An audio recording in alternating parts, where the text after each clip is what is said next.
Buenas gente, bienvenidos al segundo video sobre Squid Beats 3, en el cual les voy a enseñar cómo se juega y todo lo que ofrece el juego simplemente en la pantalla principal. Esto es lo primero que vemos al inicio del juego Vanilla. En él tenemos 8 canciones de Splatoon 3 y un menú especial para añadir una canción.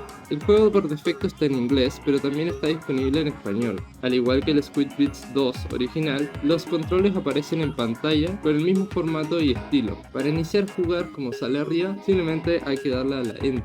Aquí nos aparecen las 3 dificultades y con espacio inicia la canción. Si no le estamos dando a Enter no podemos hacer nada, pero si estamos con Enter, presionamos espacio, podemos jugar.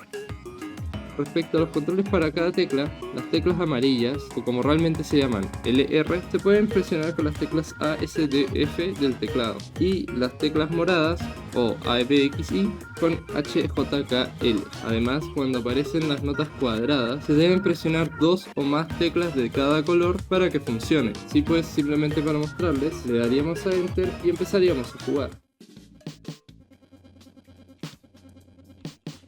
Y bueno, adicionalmente, como se puede ver a la izquierda, hay una barra de vida la cual no estaba disponible en el juego original, y esto lo implementé para darle una mayor rejugabilidad al juego y que no simplemente tengas que pasarte todas las canciones haciéndolo todo perfecto, sino que también haya una jugabilidad de pasarte simplemente la canción. Dependiendo del tipo de fallo, te va a descontar más o menos. Y bien, otras características adicionales serían la presencia de un modo práctica y un metrónomo al momento de jugar. Con T activas el metrónomo, cual cuando empieces a jugar empezará a sonar. Respecto al timing de las notas, existen un par de comandos especiales con lo que puedes modificar el delay. Si presionas más puedes subir el volumen y con menos bajarlo. Por ejemplo, aquí se va a escuchar muy bajo. Y con control y más puedes afectar al delay de las notas. De esta forma puedes ajustarlo para que sí se logre escuchar al ritmo dependiendo tu dispositivo de audio. Hay detalles en el charteo que pueden no ser perfectos y esto se debe a que el charteo lo hice yo mismo sin ningún tipo de experiencia y simplemente por diversión.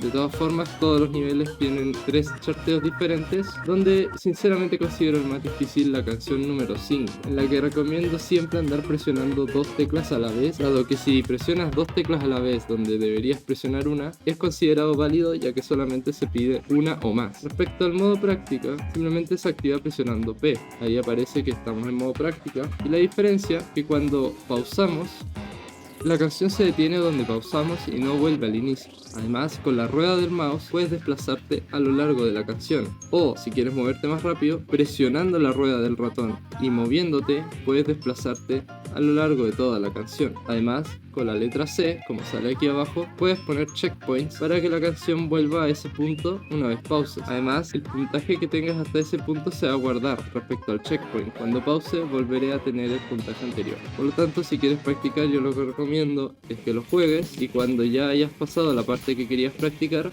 veas el contador y veas qué tal te fue. Ahora simplemente presionando P vas a volver al modo normal. Respecto a los puntajes, obtienes un sello bronce si completas toda la canción con la barra de vida, o si la completas con únicamente notas good. Si la completas con notas good y fresh y sin fallar, obtienes una medalla plateada.